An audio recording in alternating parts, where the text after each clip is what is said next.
नमस्ते दोस्तों, मैं मौर्य वर्षा आपके अपने YouTube चैनल पर स्वागत करती हूँ। आज हम देव का परिचय देखने वाले हैं। ठीक है, तो चलिए शुरू करते हैं। इनका पूरा नाम देवदत्त था।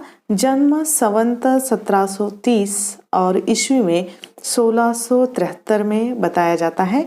मृत्यु संवत 1824-25 के बीच और 1767 ईस्वी में हुई है, ऐसा कहा जाता है। जाति सनाड्य ब्राह्मण, काल रीतिकाल, आश्रित राजा यानी जिन राजाओं के यहाँ कवि बनकर ये आश्रित रह चुके हैं। राजा भवानी सिंह, राजा कुशल सिंह, आजम शाह, भवानी दत्त वैश्य, उदोत सिंह, फफुंद राजा मोतीलाल, अकबर अली खां, सुजान मणि। ठीक है, इसके बाद इनकी जो रचनाएं हैं, प्रमुख रचना में आती है पहली जो 1746 में भाव विलास, औरंगजेब के पुत्र आजम शाह को ये रचना सुनाई गई थी। उसके बाद 1746 में अष्टयाम भोग विलास पर आधारित इनकी रचना है, जिसमें नायक नायिका के आठों पहर में विविध जो विलासों का चित्रण किया गया है। उसके बाद 1750-55 के बीच भवानी विलास, चरकी ददरी, पति राजा सीताराम के भतीजे सेठ भवानी दत्त वैश्य के नाम पर आधारित ये रचना है भवानी विलास। ठीक है, उसके बाद 1760 में कुशल विलास, जो फफुंद रियासत के राजा कुशल सिंह पर आधारित इस रचना का नाम है। उसके बाद 1783 में प्रेमचंद्रिका इटवा के निकट, जो डोडिया खेरा के राजा उद्योत सिंह वैश्य के लिए इस रचना का निर्माण किया गया था। उसके बाद प्रेम दीपिका है, प्रेम दर्शन है। 1760 में प्रेम तरंग, 1780 में जाति विलास, यात्रा पर आधारित भिन्न जो जातियों की जो स्त्रियां हैं, उन स्त्रियों का वर्णन इस रचना में मिलता है।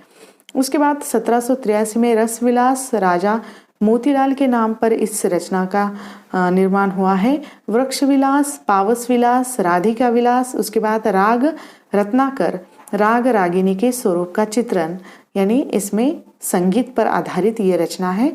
देव शतक, जो दार्शनिकता पर आधारित ये ग्रंथ है। 1780 में देव चरित्र, कृष्ण के जीवन से संबंधित ये प्रबंध काव्य है इनका। 1800 में शब्द रसायन या काव्य रसायन, सुजान विनोद, जो दिल्ली सेठ के पुत्र सुजान मणि के लिए इस रचना का निर्माण किया गया था। उसके बाद 1824 में सूक सागर तरंग, जो अनेक ग्रंथों के कविताओं का संग्रह है। संगीत से संबंधित ये रचना है।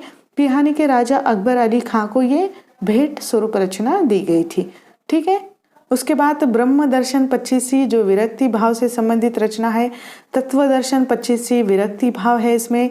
आत्मदर्शन 25सी, जगत दर्शन 25सी, रसानंद लहरी, नखशिक वर्णन, देव माया प्रपंच, जो संस्कृत के प्रबोध चंद्रोदय नाटक का पद्य अनुवाद है। ठीक है, उसके बाद विशेष रूप में रीतिकाल के प्रतिनिधि कवियों में सबसे अधिक रचना लिखने वाले कवि देव ही है। शुक्ल के अनुसार देव रीतिकालीन आचार्य के पंक्ति में नहीं बैठते हैं। ठीक है, आलोचकों में कथन रामचंद्र शुक्ल का एक है और अधिकतर इनकी भाषा में प्रवाह है। कहीं कहीं शब्द व्यय बहुत अधिक है और अर्थ अल्प।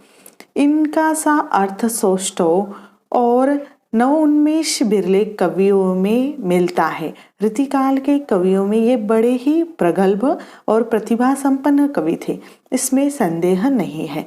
इस काल के बड़े कवियों में इनका विशेष गौरव का स्थान है। कहीं कहीं इनकी कल्पना बहुत सूक्ष्म और दुरारूढ़ हो गई है या दुरारूढ़ है।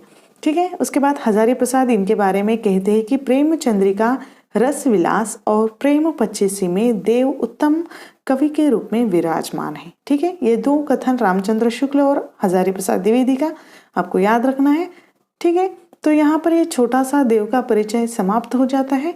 तो यहीं पर हम रुकते हैं। जल्द मिलेंगे एक नए विषय के साथ, एक नए वीडियो में। तब तक के लिए धन्यवाद।